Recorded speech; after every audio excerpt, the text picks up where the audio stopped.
Okay, everyone, welcome back to the Rebellious Noise Pro Wrestling channel. My name is Scott, and we are here for the instant reaction review of Monday Night Raw, the 24th of March, 2025, which came from Glasgow, Scotland. It was quite a fun show. It was a noteworthy show. There are a few things kind of lead into next Monday Night Raw in London to dive into. But generally speaking, as I say, quite an enjoyable one. It didn't quite go to the 3 hours, about 2 hours and 25 minutes, I believe, but still quite an enjoyable show overall. Want to know in the comments, though, guys, what did you think of the show tonight? If I'm honest, I think the main event kind of was misplaced. It was a title match, and it therefore deserved to be in that spot. I think it was a kind of cool what we saw with Finn Balor at the end, but I'm not a big fan of the kind of DQ finish and kind of, doing what they did essentially to Penta just there. Casper says it was a fun show. Good to have Casper in the house for the instant reaction review as well. But guys, let me know in the comments what you thought of the show overall. Where does it rank as well when, we kind of compare it to what else we've seen here from the European tour? We've still got 2 more shows, of course. Next week we'll have, or later this week, I should say, SmackDown from the O2 in London, and then Monday Night Raw this time next week would have just wrapped up from London as well, and we'll cover those in depth on this very channel. But I want to know what you think of tonight's show in Glasgow. Look, it was quite a stacked card as far as kind of championship matches go. We had 2 title matches, both Intercontinental Championships on the line. We had the mystery partner to kind of get excited about as well. And then we were also promised a CM Punk promo and a Cody Rhodes and John Cena interaction, which we once again got as well. But it was also a extremely fun match between Dragon Lee and El Grande Americano, who in the end took the mask off of Dragon Lee in a very, very naughty way. Of course, the Luchador should not be doing that. But I've got to say, it was a very fun match. Probably the most enjoyable thing from this show. Casper says 7 out of 10 as far as a ranking goes. I'd probably be around there as well. Again, I think a big part of it for me is that Luchador match between El Grande Americano and Dragon Lee. But before we get there, let's start at the very beginning of the show. It was kicked off, of course, by John Cena and Cody Rhodes, and it was pretty much the same thing that we saw last week. And I've got to be honest, it was disappointing because there wasn't much progress. Again, much like last week, I kind of get where they're going with this. It seems like they are playing off of things from the past, from a long, long time ago, where Cena basically said, look, you saw me winning the title and turning it into the spinner as turning it into a toy. Well, I'm actually going to win the title, and you're going to be the one left with the toy because I'm going to take the real championship away and retire with it. Now, I'm going to make a mockery of the business, basically. I'm going to make a mockery of you guys and, destroy the history and the tradition of the business by overtaking Ric Flair and basically being a kind of bad champion and retiring with it. I kind of get where they're going with it. I feel like that's the kind of thing people felt 15 years ago. Could be people argued this. Oh, he only does 5 moves. Oh, he wears shorts, jorts in the ring, and he just. That's the kind of thing people were saying before. So again, I can kind of get, like, his detractors were saying that back in the day when he was a babyface. So I kind of get where they're going with it, but I'm not sure if it's working. The other route would have been to change his character completely and be, new music and kind of just. I mean, he's a bad guy. Don't get me wrong. He's acting like a bad guy, but it's not like what we expected. And again, I think that's because they don't want to do that. Casper says it was okay as a segment. Yeah, I have to agree. And look, if you were watching the watch along with us, guys, if you were watching the show with us on the watch along, I should say, by the way, thank you to everyone that did tune in for the watch along. You would have seen that when they did announce the same thing for next week, Cody Rhodes, John Cena meeting face to face, I just sighed. I was just like, okay. And what? There's a bit of progression here, but we still don't know really why he's done it. We still haven't heard from The Rock or anything about The Rock or even about what Cena actually did. And Cody's kind of not got over it, but like shifted his focus. You know, last week it was like, I want the old John Cena. And this week it's more like, I want to defend the WWE and you from ruining it. Like, I don't know. It's just strange. Again, if you want to know my thoughts further on this and that original promo, check it out on this very channel. You can see my reaction to it on this channel as well. But let's move on from that opening segment. Again, it wasn't the most exciting, but as Casper says, we'll have to see where it goes. So that was the opening segment with Cody Rhodes and John Cena. They kicked off Monday Night Raw with an interruption from Cody Rhodes. Then we got the mystery tag partner and Jey Uso going up against A-Town Down. The mystery tag partner was solved. The mystery of that mystery was solved straight away, pretty much. In the middle of Jey Uso's entrance, it was none other than his brother, Jimmy Uso. That's right, the Usos returned. Oh, it sounded like I was getting emotional there. A little bit of a voice crack. I'm a big fan of the Usos. But that was a coincidence. But look, I said it on the watch along. I'm glad it was Jimmy. I know a lot of people expected it to be Joe Hendry. And I actually thought we would still get a Joe Hendry surprise on this show. Disappointing that we didn't. But I'm happy we saw the Usos reunite. How can you be disappointed with that? My big fear, and if you were with us on the preview before the watch along itself, you'll know my big fear was that Jimmy Uso would come out and people would be disappointed in it being revealed to be Jimmy Uso as Jay's mystery partner, because people got themselves hyped up and in the mood for Joe Hendry. Now, they didn't seem to struggle with that as badly, because I think it was wise for them to just bring him straight out. Like, you didn't get the typical, the heels wait in the ring, then the good guy comes out and goes, "This is who's with me," and then the big pop with the kind of music or anything like that. And I do think it's because they genuinely were protecting Jimmy Uso here. And that sounds crazy to say. They're one of the most important and most incredible tag teams of any generation. But realistically, at the moment, Jimmy's in a bit of an uphill battle trying to bring himself to the level of Jey Uso. I've got to say, I'm a big fan of Big Jim. I've liked what he's done lately. He's changed up his look and he's bought into the kind of yeet stuff and all that kind of, side of it as well, which I think he needs to do. But I do think that it would have been damaging for him if they presented this in any other way. The only other way I would have liked to see him do it was if they just came out to the Usos theme song. But again, I think the presentation of Jey is so important that Jimmy's got to kind of play into that now. And they were kind of like the way they used to be as the Usos anyway. Like, I think Jey's character and Jimmy's characters are both extensions of the way they were as a tag team, but in very different ways. And I do think that they played into Jay's new character more so, and all in all, I liked what we saw from the return of the Usos. Now, Casper says, I called it. Yeah, as the partner being Jimmy. Look, I thought it could be Joe, but I think Jimmy was the more likely out of the two. And Casper also says, I was okay with it being Jimmy. It was nice that he tagged with his brother again. It was a fun match as well, wasn't it, guys? It was really enjoyable to see the Usos back together. Didn't miss a step, except for at the very end, to be fair, where Jay definitely missed a step. They had this spot, essentially, where Jay went to go for the spear and he slipped. Now, this played into a backstage segment later on where Jimmy was basically saying, look, last week you messed up that dive, you became a meme, and this week you slipped. I think that was really cool how they played into what happened last week. Again, I'm not sure now. I want to see last week's one again. Was that on purpose as someone playing the character? Or was it a genuine mistake that they've now kind of just found a way to create a storyline from by saying, look, you're not confident, you're not the same Jay that could be beating Gunther, and you need to be that Jay. You need to be the right-hand man, the main event, the Royal Rumble winner.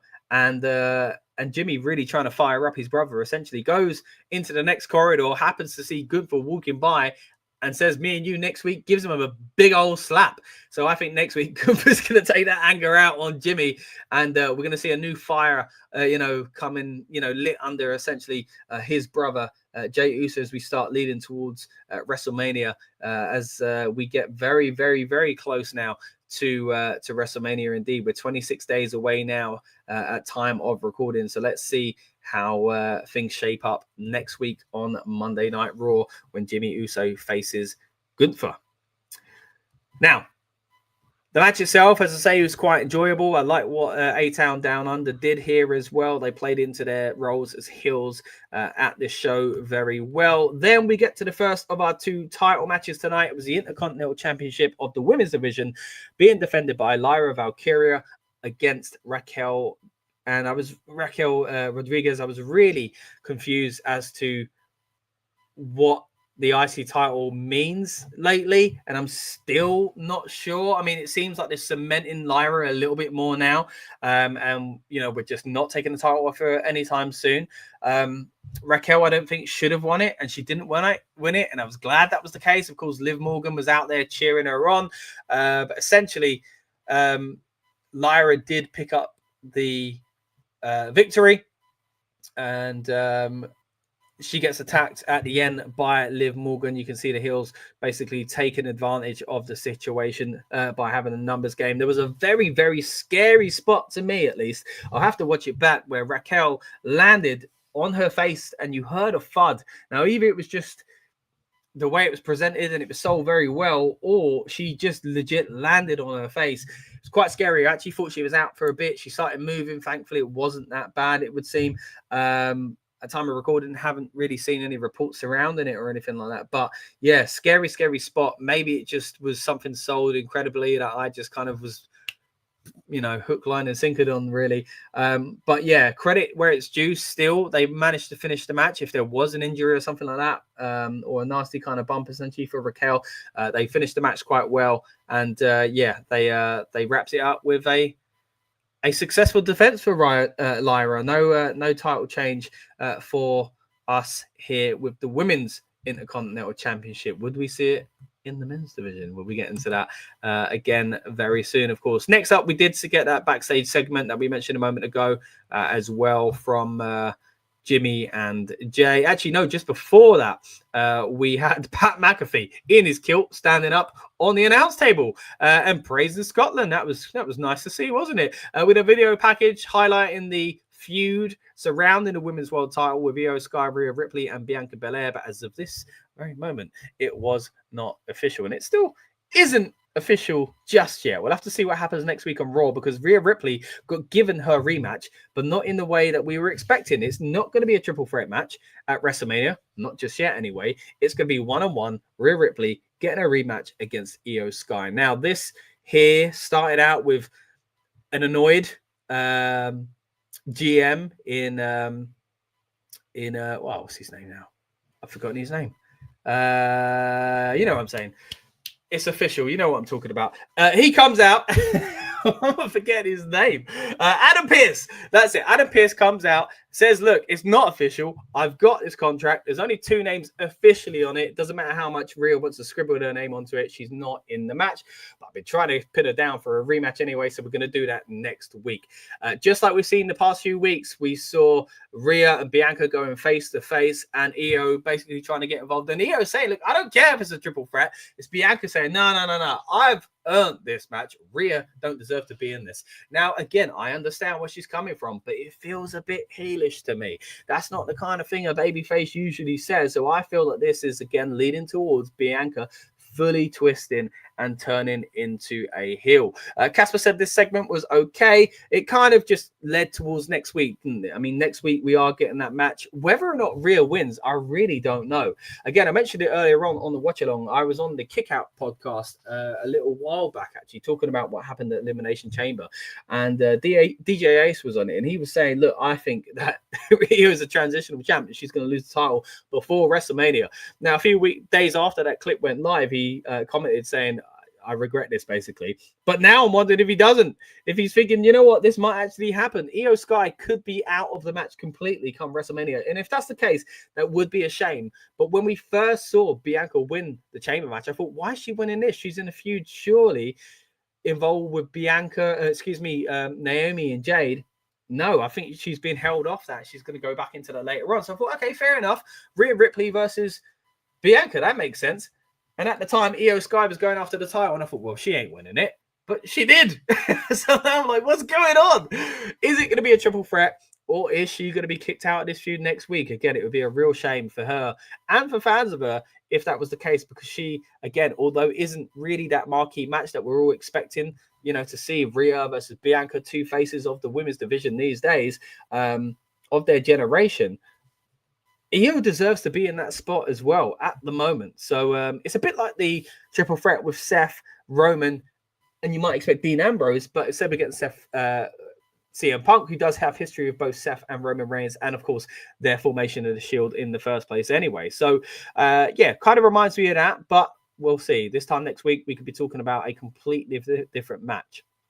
Now, next up, it wasn't on the main feed, but we did get a promo from the New Day, who basically said, we're going to win the tag titles at WrestleMania. Now, you would imagine that means they're going to be facing off against the War Raiders. And then we did see officially, backstage, unofficially, them demand a match. And Mr. Official himself says, no, I think. It doesn't look like it's there officially just yet. But Adam Pearce looks like he needs to get control of this roster. He seems a little bit annoyed that everybody's trying to give themselves title matches at WrestleMania that haven't been officially given by the company.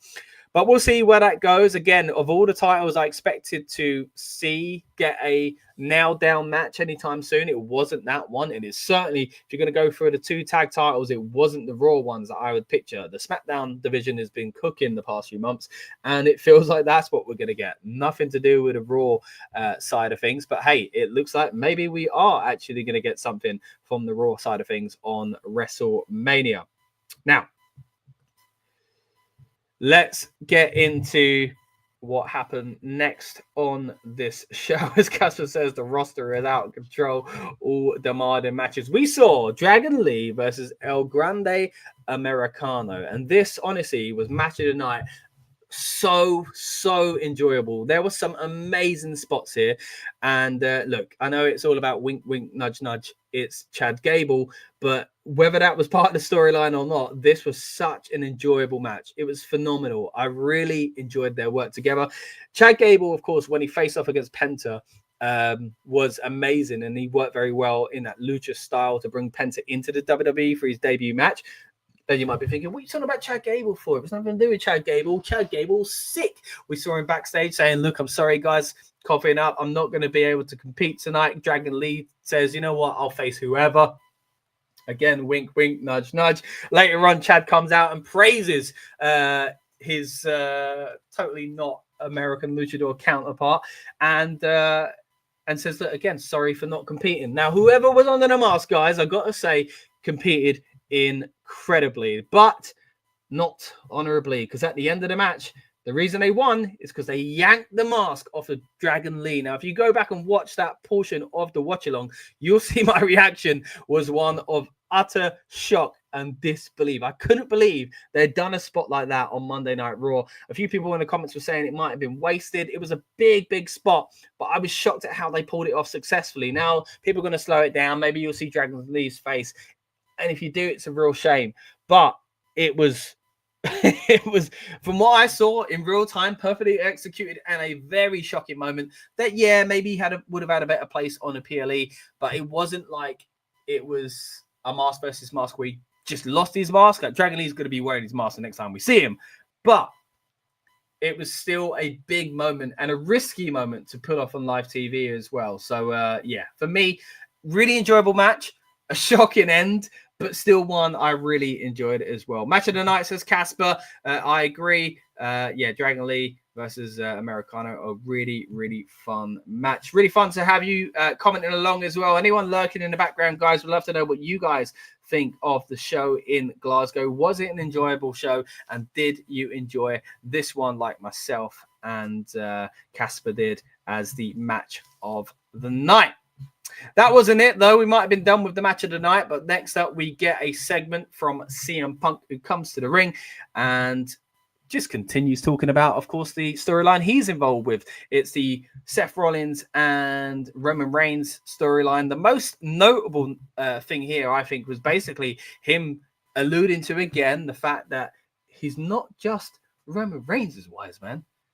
and that potentially that could play into the storyline here. Now, we touched on it on SmackDown. A few people in the comments were saying it back then, and I've really started to get into this theory that maybe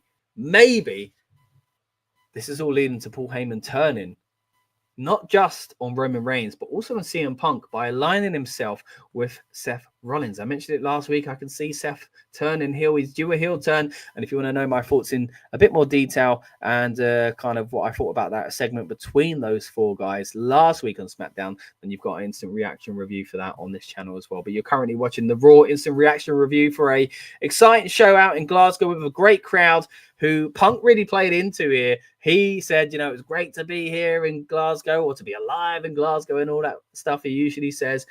He says, I love coming here. Great to see my friends, but I'm annoyed because, you know, next week in London, there's going to be a contract signing, but there could have been one tonight. I was here to progress this situation, but Roman Reigns hasn't shown up. And again, we talked about this earlier on in the European tour when Lucas was out there in Barcelona. He said the fans did not respond well to Heyman basically saying, hey, here's a promo for Roman Reigns being in the game. He's not here, by the way, but he'll be here on SmackDown next week. Didn't go down well, and they've done it a few times on this tour, and I think this is a wise way to kind of work around it from CM Punk. So, yeah, very clever there from CM Punk to basically play into the fans by saying, look, hey, I'm here. Casper says CM Punk segment was okay. It was good to see the Punk. Yeah, good to see him. And again, good for the fans to see him in person as well. No Seth Rollins, no Roman Reigns, but CM Punk doing the heavy lifting this week as far as promoting that feud. And it is official, by the way, guys. They've announced it. That is a match to take place at WrestleMania. Not like we didn't expect it, don't get me wrong, but again, it is now official. Next up came the main event. It was Bron Breakker versus Penta in the second Intercontinental title match of the night. Of course, now for the men's version of that championship. And I was thinking, look, one of them might change hands here. And we didn't see it with the women's. Where are we going to see it with the men's? And I kept thinking all along, why is this match happening? Is it because they are putting so much in Penta that they already want to give him a title? And I started to think, you would have seen it, guys, if you joined us for the preview of the show as well. Yeah, I think that's what they're doing. No, it's not yet anyway. And it became clearer as the night went on because they played into this kind of Judgment Day part of the story where they are basically trying to get, I say they, Dominic mainly is trying to get Penta to join the Judgment Day, and it backfired on him. But it was okay because Finn Balor was here to kind of calm things down and take order once again in the Judgment Day at the end of the match. And it's because the match ended in a DQ, which is a bit of a shame. But again, as far as the storyline progressing, it kind of made sense because we saw, you know, what was ultimately the goal of this match, having Penta turn down the Judgment Day and Finn Balor take control, as I say again, of that stable, and clearly having a bit of an issue with Dominic over his attempts at trying to bring Penta into the fold of the group.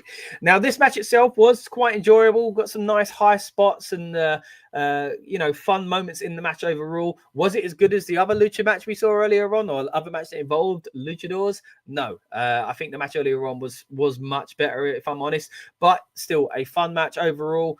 Decent way to end the show. Again, it was more about the storyline progression for the Judgment Day and Penta staying strong as a babyface. It was confusing, though. We had babyface versus babyface in the match anyway. Bron kind of plays into being a heel a little bit, but yeah, it wasn't to be for Penta. He certainly wasn't turning heel tonight. As Casper says, Penta joining the Judgment Day, as you said, would have been a bit too soon, and a heel turn would have been as well, generally speaking. He's massively over, guys. You know, he's doing well at the moment, and I think they've got to continue this kind of hype train that we're all on, really, for the man with no fear, Penta. And yeah, I do think he might be winning that title soon. And we mentioned on the preview that maybe we're going to see something like a fatal four-way at WrestleMania for the Intercontinental Championship. And maybe that's where Penta is crowned instead. Now that we've led to, you know, him potentially getting close to that title already, I think that's opened a lot of people's eyes that, yeah, maybe Penta's going to be winning the championship within WWE quicker than many of us expected. But that's pretty much it, guys. That was Monday Night Raw from Glasgow, Scotland. Next up, of course, as I say, we've got London, England for both SmackDown and Raw, coming to you live from the O2 Arena. We're going to try and bring you as much coverage as we can surrounding the O2 shows as always. Again, very, very thankful for those that have tuned in to not only this instant reaction review, but the watch along as well. If you're watching live, you can go back and find it on the earlier part of this stream. If you're watching on demand, you can also find it on the Rebellious Noise Pro Wrestling channel in the archive as well. Once again, last week we touched on SmackDown, so if you want to know my thoughts on that, feel free to go over and check that video out on this very channel as well. But you've been watching the instant reaction review for Monday Night Raw from Glasgow. An enjoyable show overall. I've got a message from Lucas, who was going to join us, but he said, I fell asleep at the end. That was awful. Lucas, not a fan. We'll try and get him on the next stream to break it down a little bit further than that. But yeah, not a big fan of what he saw tonight. Look, there were things that I think that could have been better. The John Cena thing is still leaving much to be desired for. I think the ending being a DQ wasn't great, but hey, the Judgment Day situation is starting to be a bit clearer now. Finn Balor does seem to be taking back control. Penta isn't turning heel. Bron Breakker didn't needlessly dive further into being a heel much either as well. But still, all in all, a good show. A fun show with you guys on the watch along as well, and this instant reaction review. The most noteworthy, I think, match or moment from the night was the Luchador match between Dragon Lee and El Grande Americano. And again, the way that match ended was quite shocking as well. Night to Casper. It has been fun indeed. Thank you for your comments, mate. And again, thank you to everyone that's been lurking in the background and those that have been commenting throughout the night on the watch along experience as well. I've been Scott. This has been the Rebellious Noise Pro Wrestling channel and your Monday Night Raw watch along will be back in a few days for some more content. So make sure you subscribe if you haven't already, and we'll see you on the next one.